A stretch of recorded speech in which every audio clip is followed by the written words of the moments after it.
Hello, hello, everyone, and welcome to today's INFJam on how to overcome Savior Syndrome. Hello, hello, everyone. Okay, so as everyone's coming on, we would love to hear where you're tuning in from. So say hello in the chat box and let us know where you're tuning in from in the world. We always get lots of INFJs from all over. Once again, I'm Michaela Chung, and I am tuning in from Ottawa, Canada. Those of you who follow me know that I was in Peru for a month. I was there for an introvert retreat for 1 week of that month, and then I was just kind of hanging out there. And yeah, now I'm back in Ottawa, Canada, just in time for spring. And Marco, where are you tuning in from? Yeah, it's kind of a big change for me since I'm for the first time I'm tuning in from Calgary, Canada now. So not Serbia anymore. Exciting. Yes, Marco's in Canada too now, in a different part of Canada, but yep, western part. Very Canadian, wearing red. Yeah. Okay. So this is new. We're also streaming to Facebook, so I just want to make sure that everything's. Can you see on Facebook what's loading, Marco? I'm not seeing. I'll check it immediately. If you hear the sound in the background, it's because of that. So, okay, loud and clear. I can see it. Okay, because at the moment I can't see people's chat answers. Okay, because yeah, it's because they're on Facebook. Yeah. I can see them on Facebook. At the moment, I can't. Okay. So let me just bring up the Facebook chat. So once again, welcome everyone to the INFJam on how to overcome INFJ Savior Syndrome. So this is something that a lot of INFJs struggle with. And it can seem like a really noble quality, wanting to save people. And the desire to save is noble, but unfortunately it can come with some negative side effects, and it can be really detrimental to INFJs. It can cause burnout. It can impede relationships, and we're going to talk about some of those things today, as well as how you can overcome it. And I'm just going to going to the Facebook page so I can see all your comments streaming in. Okay, so hello, Christina from California. We have Anne from Seattle. Kim from North California. Hello, hello. Welcome. So great to have you.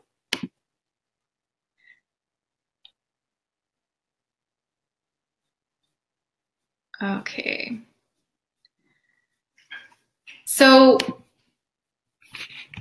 today you're going to discover why Savior Syndrome can be so destructive for INFJs and what to do about it. 6 warning signs that your need to save is actually sabotaging your health and happiness. How to overcome the painful guilt that goes hand in hand with your Savior Syndrome. And steps to stop attracting narcissists and victims and set healthy boundaries in relationships.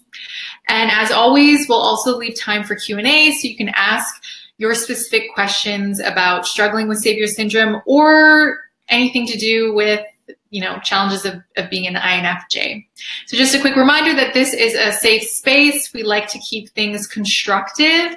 So be authentic with your comments, but also try to keep them relevant and, of course, respectful of your fellow attendees and of us as presenters.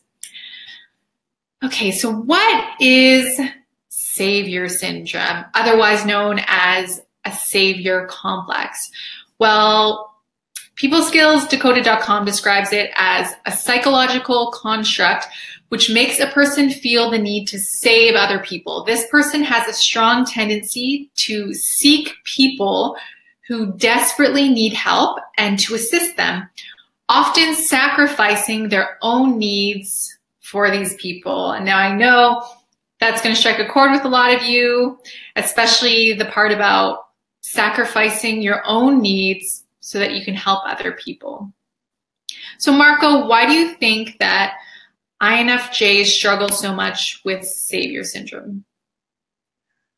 We struggle so much because we always had problems with overwhelm. Because like I always say, we don't know the term of balance. And this is in particularly important when we talk about the Savior Syndrome, because for us, it's not just enough to help someone. We want to save everyone. We want to fix everyone because we feel it's like our duty to be there for others, not just to be there, but also to save others. And also this causes us extreme overwhelm, guilt, and all other things that we will talk about later on. But I think the crucial thing is that we are so overwhelmed to that point where we forget about ourselves, and basically the Savior Syndrome makes INFJs completely banish self-care in every sense of the word, and that's why it's so difficult for us. It's not just like you said, a complex. It's a real problem for our personality type, much more than others, I think. Mm-hmm. And so for those of you who've never been part of one of our jams or you don't know us so well, so I run Introvert Spring and the Introvert Spring INFJ forum, and I create a lot of stuff for INFJs, but I'm not an INFJ, I am an INFP. And that's why I brought Marco onto the team, because Marco's an INFJ. He writes lots of articles. However, I've met lots of INFJs in person, which is strange because I meet a lot of INFJs who say they've never met INFJs in person, but I seem to attract them.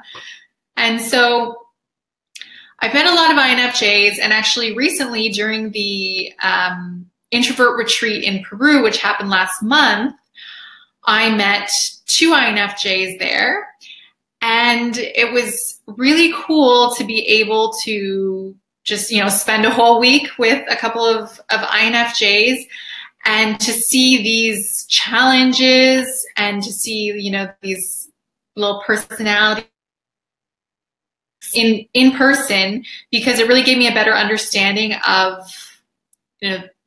what it's like to be an INFJ, especially with this whole Savior Syndrome thing, because there were a couple of situations where I saw this firsthand, where I saw these INFJs just automatically switching into Savior mode. And I'm going to talk about that a little bit more, about what I noticed and about some of the downsides of this later. And but I will say that right off the top, that one thing that really, really stood out that seemed to go hand in hand with Savior Syndrome was a lot of guilt, so much guilt. And yeah, that was something. I'm someone who, I think all introverts feel a lot of guilt, but this is like next level. I think INFJ guilt is just next level. So yeah, we're going to talk a bit about that. But I want to make sure that everyone's on the same page about, whether or not you have Savior Syndrome and what the signs are. So here's 6 warning signs of Savior Syndrome. So the first is kind of obvious, and that is you constantly feel the need to assist people and save them from their problems. And this is like, again, on a next level kind of thing. Like you're compelled to always help people, even if it inconveniences you. And even if perhaps they didn't ask for your help, they might not even want your help, but you just feel the need to help them. The second warning sign is you're prone to strong guilt, as I mentioned before. So you feel really, really bad if you think you haven't done enough, or if you think that you haven't helped someone enough, you could have done something for them, and you just feel a lot of guilt because of that. You just want to do the right thing. A third sign is that you tend to attract victims and narcissists, which makes sense, right? Because if you're a savior, then you're going to attract a victim. If you're a hero, you're going to attract a victim. So, and narcissists as well tend to feed off of really giving, compassionate people. And the next sneaky sign is compassion fatigue. So compassion fatigue is something that a lot of people in helping professions experience. And that's when you just give and give and give until you burn out. And then you burn out to the point where you have nothing left. You're disillusioned, perhaps depressed, and you lose your compassion because you haven't been able to restore yourself. Another sign is weak boundaries.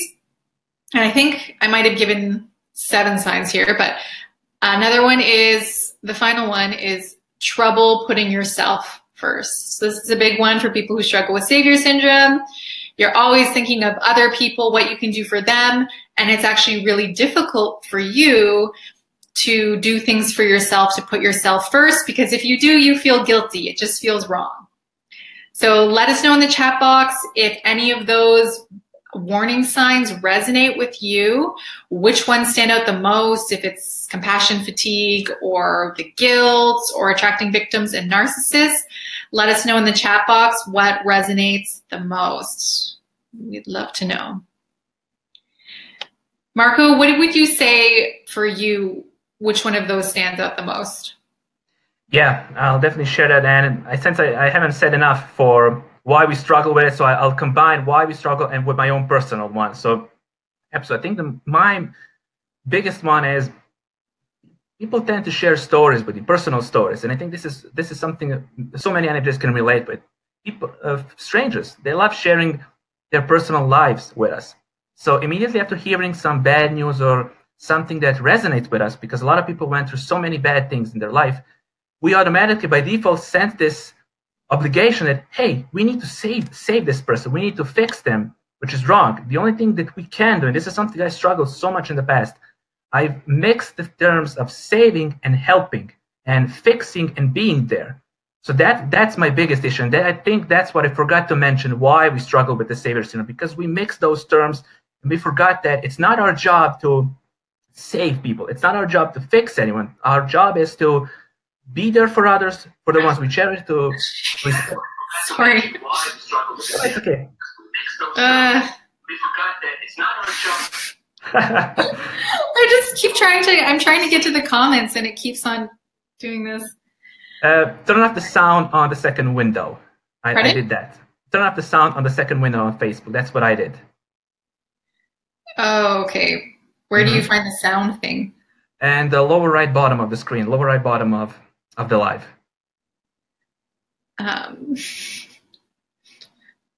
Yeah, no. It's okay. Sorry. Keep going. I'll figure it out. Yeah, Facebook technology. It was different. In my defense, people, last time we did this with this technology, it was completely different. Like they keep changing it. It's really frustrating. So I sound like an old person. They keep changing the technology on me. But it's true. It's really frustrating. It is. I need to be saved. Can an INFJ save me from myself right now, from my lack of technological adeptness? See, that's what I'm talking about. So immediately my Savior Syndrome activated. So I was thinking, how can I fix this sound problem we're having with Facebook? So that's what I try to tell people. I mean, sometimes it's only enough that we are there, that we support others, even in technical issues, technical difficulties.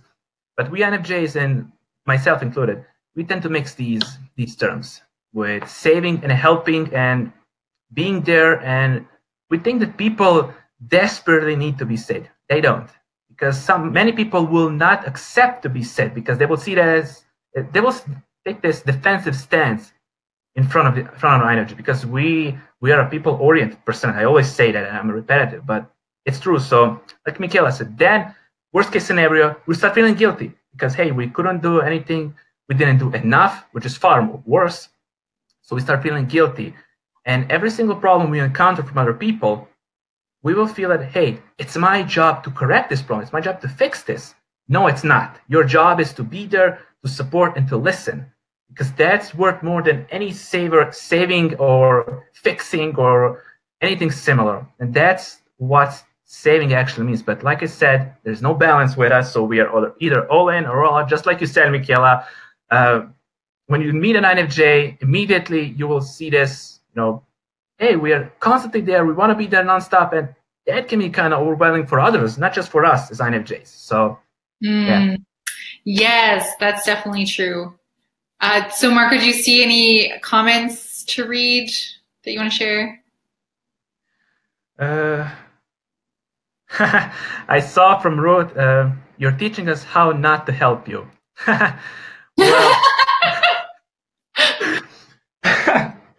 well, in one case, yeah, yeah, exactly. In one case, you're right, Ruth. I mean, in many instances, just your presence and support will make the difference instead of actually helping someone, because some people only need to be listened. I mean, most people need to be listened nowadays. So I think that's more help that they can ever ask for. I mean, my best friend is an INFJ, so when I speak with her, she constantly teaches me, do not try to fix me, do not try to save me, just listen, support. And finally, it got through my thick skull. But I had major problems with this in the past. But like I said, just your presence, doesn't have to be physical presence. Even an online presence can make the difference, believe it or not. So, yeah. Yes. And let's talk about that for a second.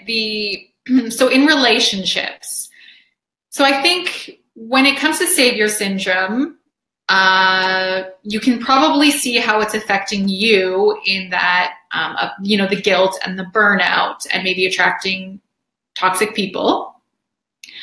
But what you might not fully be absorbing is that sometimes by going into savior mode and over functioning in relationships, it actually does one of two things usually. It either enables the person, so they continue on with this like behavior that's not serving them, or it pushes them away, because it actually can feel overwhelming to people if you're helping them and they're not used to being helped, or they don't want to be helped. And so, I've experienced this with a close friend that I have. It's funny. So this is more to do with over functioning in a relationship. He wasn't necessarily trying to save me, but this person, a really great friend of mine that I've been friends with for like decades, he used to really overwhelm me. And I would just get I really liked him as a friend, but I would get drained after a certain amount of time being with him, being an introvert as well. But now I don't anymore.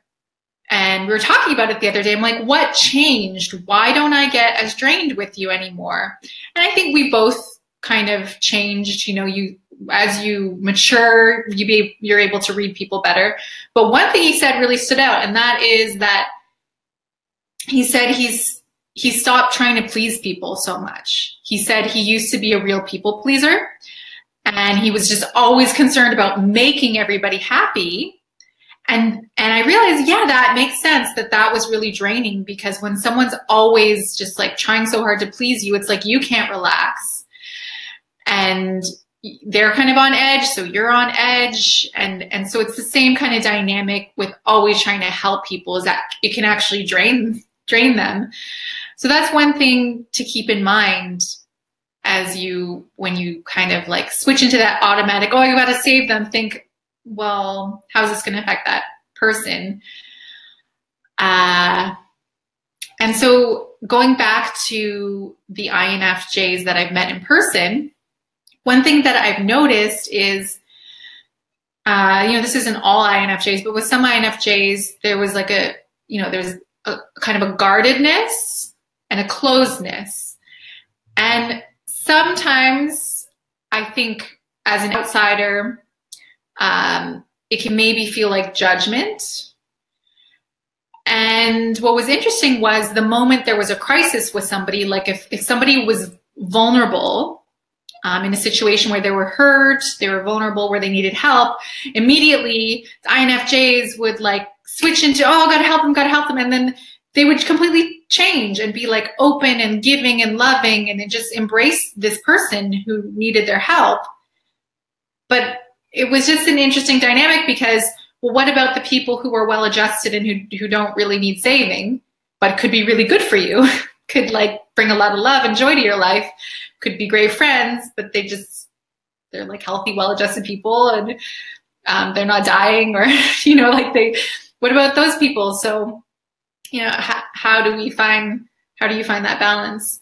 So we're going to talk about how to do that. Anything to add to that, Marco? Yeah, just one sentence about, that's interesting you mentioned, because I think the main reason why we are so focused on people who we believe are broken or need our help or anything, because we love a challenge.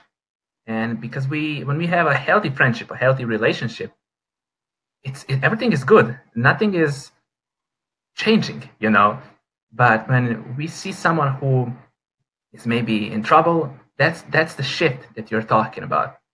But that's really something that we INFJs need to work on. Myself, focusing on healthy, not missing out the healthy relationship, healthy friendships because of someone needs our help. You can do both, but just be careful not to miss the healthy ones because you need them, and we need them as INFJs in particular. So, yeah. So we're going to move on to the how to overcome Savior Syndrome. Some really practical tools. I'm going to actually coach you through them, give you some questions to ask yourself. So if you have, a pen, you might want to write them down, a pen and paper or a capturing device. But before we do that, I want to remind everybody that we do have a private INFJ forum. A lot of people don't know about this. On Introvert Spring, it's 100% private.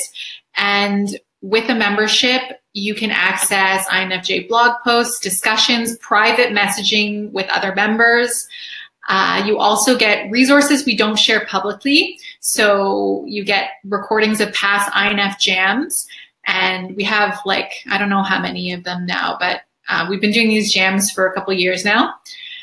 And Facebook Lives as well. So if you want to try out the forum for 30 days, you can grab your 30-day free trial. Marco, if you could just put the link in Facebook, could you do that? Probably better if I don't do that. And get your free trial for 30 days. And then after that, if you want to stay with the forum, it's just $5 a month. But if you cancel before that, then cancel before the end of your 30 days, then there's no charge whatsoever.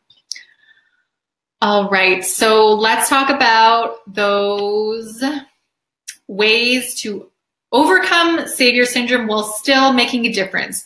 Because again, it's not bad to want to save people. This is, one of the core characteristics of an INFJ, and it's what makes your personality so amazing and why you do so much good in the world.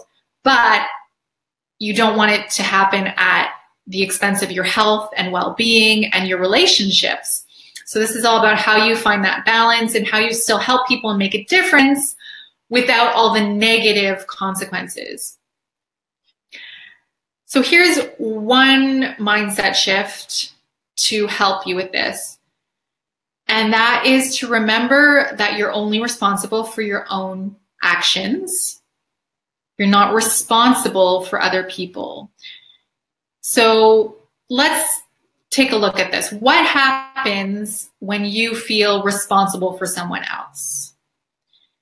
Well, I know from personal experience, when I felt responsible for other people, I definitely feel a heaviness, depletion, and growing resentment. And it can also transform into a need to control. It's funny how that's such a fine line when you think you're being responsible for someone, you're helping them, but then you're also not really trusting them. And when you don't trust someone, you try to control them. And I'm definitely guilty of this. And it doesn't feel good. So feeling responsible for someone who is not your child doesn't feel good. The classic example would be an overprotective, octomom kind of parent, helicopter parent who does everything they can to keep their child safe, keep them from being hurt. But in reality, doing all that over-functioning is making the parent feel burnt out or resentful, and it's creating a little brat of a child It's crippling them because that child is not learning to be responsible for themselves. So let's turn the question around and ask, what does it mean to be only responsible for your own actions? What does it mean to be responsible just for you, just for your actions? What does that look like? Well, number one, it means letting go. So here are some questions, and you might want to write these down to ask yourself. What does letting go feel like in your body? Because this is something you might not be very adept at. You might not be used to letting go. You might be used to holding things so tightly, holding a lot of tension in your body and holding on to what you think you need to be doing for other people. So what does letting go feel like in your body? What does letting go look like in your day-to-day life? What will you do differently? What does it look like in your day-to-day life, and what will you do differently? So letting go might feel like relaxing, like a knot being untied and a long exhale. Letting go at first, the process actually might feel like anxiety. It might feel scary, like, oh, that kind of nervous feeling before you go on stage or do something you've never done before because you've been holding on so tightly for so long. But that's part of the process. And in your daily life, letting go might look like not checking in on people as much and just sitting back and trusting. So before you immediately go, I got to check on that person, I've got to help that person, I've got to do this and that, you pause and sit back and trust and do less. So it might look like hesitating and asking yourself if someone really needs your help before just diving in to save them. Okay, and so the second mindset shift to help you overcome Savior Syndrome is to focus on supporting rather than saving. And Marco touched on this a little bit, so I'm going to tell you how you can reframe this. So in order to think of yourself as a support rather than a savior, imagine holding someone's hand and walking beside them instead of trying to save them, which looks like sweeping them up and trying to carry them, even if they didn't ask, even if they have working legs. Meanwhile, you're struggling beneath their weights, you're losing balance, you're getting sore and tired and resentful. So those are two very different images, right? And those are two very different feelings for both people. So what you want is the walking beside and holding hands. And sometimes it literally will be something like that. You'll be walking beside someone and listening, holding their hand, being a shoulder to cry on, instead of trying to sweep them up and carry them to the next place and do everything for them. When they got working legs, they can walk, they can do it themselves.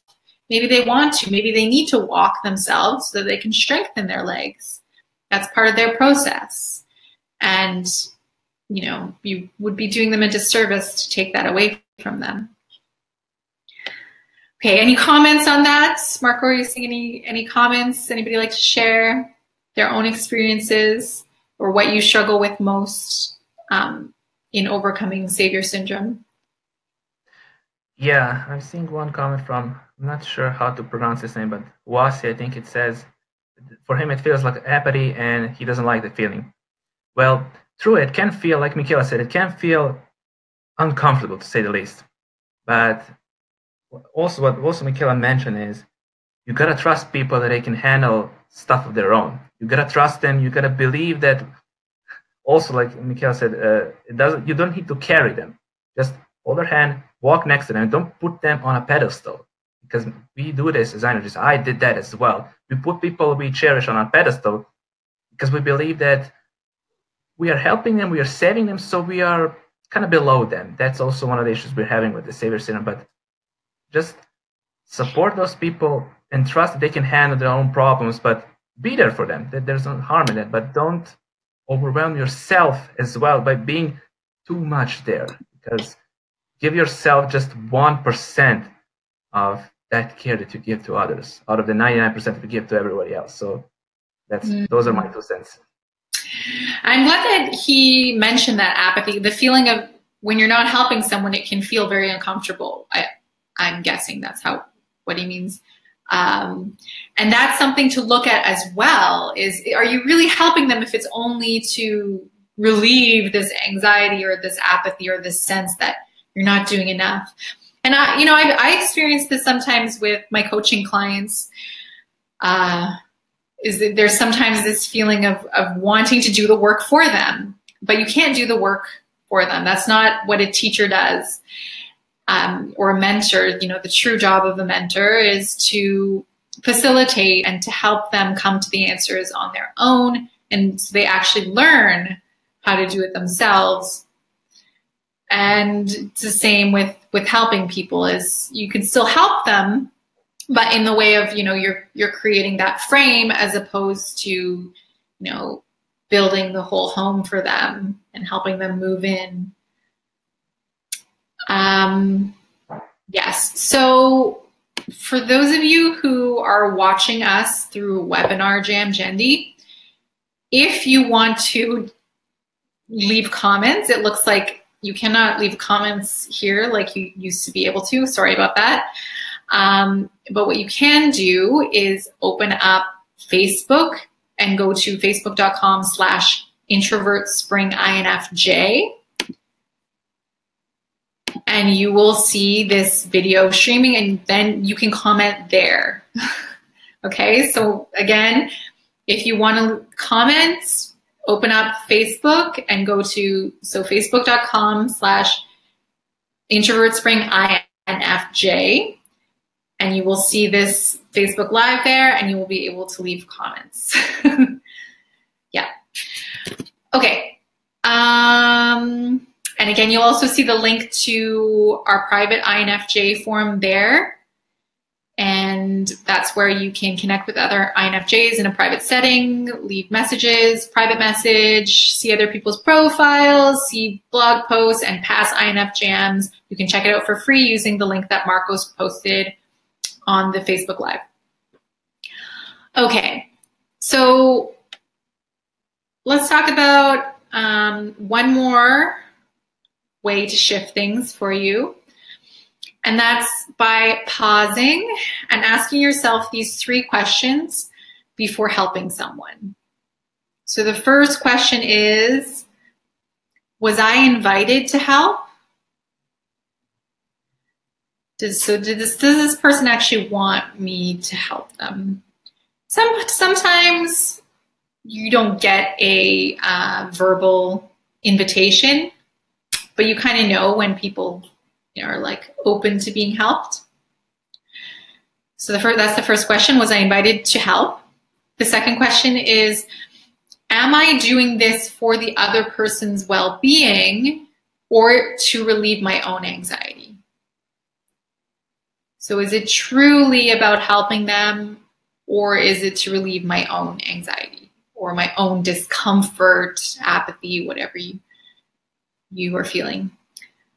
And then the third question to ask yourself is, am I supporting or saving? And that goes back to the point I made earlier about how what supporting looks and feels like, walking together, holding their hand. And saving is actually like a lot of heavy lifting for you. It's you carrying them, trying to do everything, over-functioning. So take a moment to ask yourself if you're supporting or saving. And I think the more you step back, pause, and ask yourself these questions, the more clear things will become. Because I think for INFJs, it's just an automatic thing. You just dive into saving people. But if you actually pause, then it'll become clear what to do, and a weight will be lifted off of you. Yes. Okay. So if you have any questions about how to deal with Savior Syndrome, or, you know, any other INFJ challenges, you can type them in the comments now. Again, the comments on facebook.com/introvertspringinfj. Yes.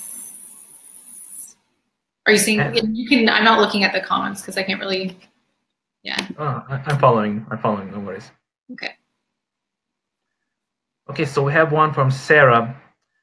INFJs are known as counselors and diplomats. As such, often professions which are suited for INFJs are within the helping professions.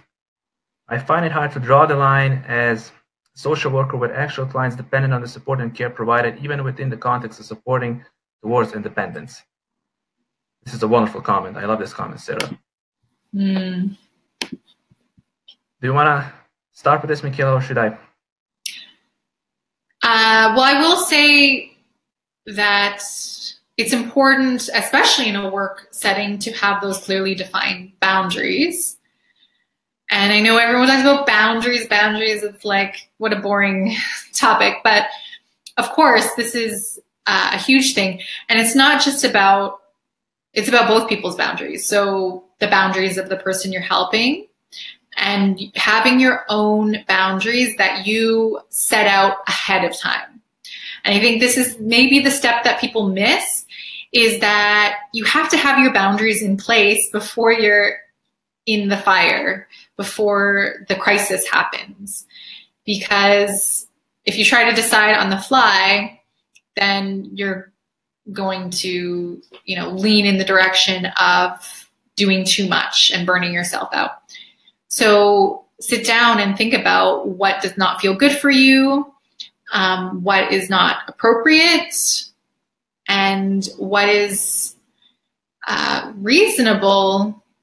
What is reasonable for you? I think you're probably, you know, already doing your best, and I'm sure you very easily meet the job requirements. So then it's a question of, okay, what can you give that feels good for you to give versus what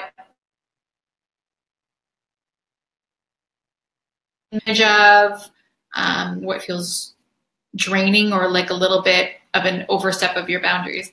Anything to add to that, Marco? Yeah, I just wanted to add, you mentioned effort, so I just wanted to add one quick comparison I always use, that I know that a lot of managers will feel bad when we talk about boundaries, because they're difficult for us. I admit it, they were difficult for me.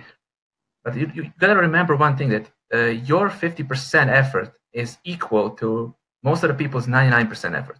And I'm not underestimating anyone, but it's something that I came across personally. And establishing a healthy boundary is not something that you should feel bad about.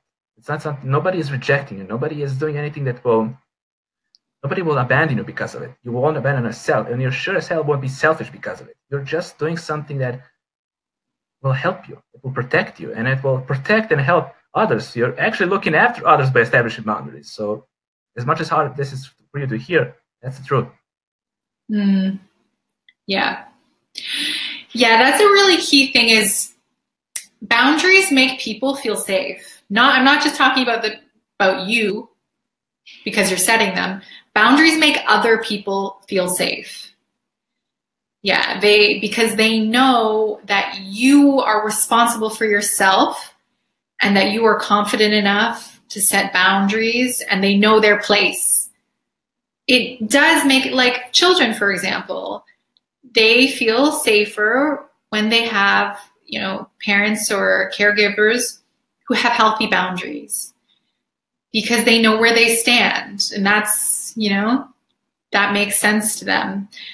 And I realized this as well, you know, when I'm with, for example, I've had boyfriends where I felt like they didn't have strong enough boundaries, and I really I wanted them to have more boundaries, because, you know, there comes a point when you're like, I want you to stand tall and to say what you need and to say where the line is, because it doesn't feel I don't know how else to put it, but it doesn't feel safe to be with somebody who lets you just, do whatever and you don't know where you stand. Yeah. Anything to add, Marco? Yeah, I just have one example for what you said. I don't know if any of you probably, watched the Yes Man movie with Jim Carrey, when he needs to say yes to all demands, everything that he is being asked for. Of course, the movie is hilarious, but the reality would be much different. I think you would agree. So that's something that Michaela just spoke about. Don't say yes to everything just because you want to please someone. That's also part of the Savior Syndrome. And stand your ground sometimes. Share your opinion, even if it goes against the beliefs of the other person. That's okay, because every healthy relationship is based on not just trust, but also understanding the other point of view. No matter if it's completely different, I can listen, country music, and that person can listen to rap, and we will still get along. I mean, that's just a small example, but you get my point. Mm-hmm. Yeah. I'm trying to think of like very concrete examples, but I just know that there's been times when I've met somebody and they've set a clear boundary early on. And then, I'm talking about, there's a difference between setting a boundary and being triggered and being overreactive, right? Because sometimes people can be like, put up a wall, and they're like, no, you've gone too far, and they get all triggered and reactive. And that's not the same as setting a boundary. A boundary is when someone's very comfortable saying, oh no, I'm not going to do that. I'm not comfortable with that. And you're like, okay. Whereas being overly reactive and triggered would be like, oh my goodness, I can't believe you did this, and then like never speaking to that person again. So there's just been so many times when people have, early on, they just, if you do something they're not okay with, then they just either don't respond, like they'll just kind of,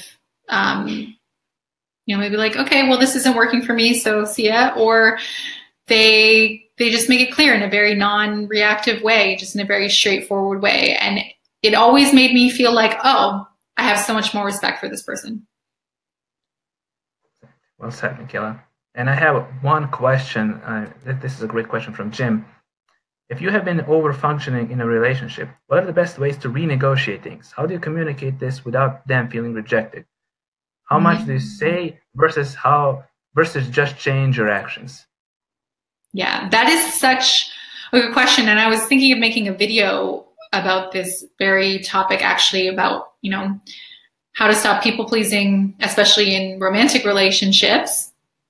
And one important key to remember is that it's going to be very confusing to the other person if you've been behaving in a very distinct way for a while, and then all of a sudden you completely change gears and you stop over-functioning, or you stop pleasing, or you stop saying yes to everything. That is very confusing. And I tell you, they will automatically assume that, or they'll not necessarily assume, but they'll be worried.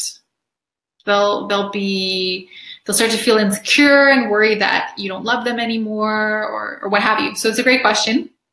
And the key really is to explain very clearly that you need to do this for you. This change, whatever the change is happening because it feels better to you for XYZ reason. So I just feel like I need to take more time for myself and do more things for myself, because I've been, depleting myself doing things for other people. And I think it's unfair to you for me to be so, depleted. I just need to do this for myself. And I think if you phrase in such a way where you make it very clear that it's not about them, it's about you doing something for yourself, then it will still probably be hard for them to understand, but that's definitely the best way to approach it. And to just, every so often give them reassurances, and try to do your own work to, again, not be not have it be a trigger for you, not have it be something where you're getting like, you're going the opposite direction is what I mean. Is because I find a lot of people, when they try to make that switch from being like people pleasing and over functioning, they tend to like, there's a period where they're very, very sensitive and like defensive. And so if someone gets even close to their boundary, they're like, hey, don't do that. And it just becomes the opposite. And then obviously that's not going to be very constructive either. So try to do your own work to, journal, meditate, get out of that reactive state, like, do work to deactivate those triggers. Yeah, well said, Michaela. Let's see. Okay, a lot of good positive feedback. So. Oh, good. What are some people saying? Let's see. Well, I think I can see it now. It's just hard to see it as they come. Thank you so much for your input. I love the fact that people. Thank you so much for communicating amongst yourselves. I mean, that's something we also encourage in the chat box now on Facebook. I mean, so I know a couple of people who really established good friendships through our INFJam. So that's awesome. Yes, it's true. And I will mention that, so there were two INFJs at the introvert retreat I just went to in Peru. And the feedback from them was they were like, whoa, it was crazy meeting another INFJ. They're both women, another INFJ female in person. It just blew their mind. They felt like they were the same person. Like there were just so many little things in common, which from my perspective, I could see though, like certain things that were very distinct, like a lot of guilt and the savior syndrome, I saw very clearly in both of them. But they seem like really different people to me. So it's funny that they really felt like, because on the inside, they shared so much as INFJs. So I thought that was really cool. So it is really special to have these kinds of INFJams and to have the INFJ forum where you can connect with other INFJs. Yeah. Any other questions?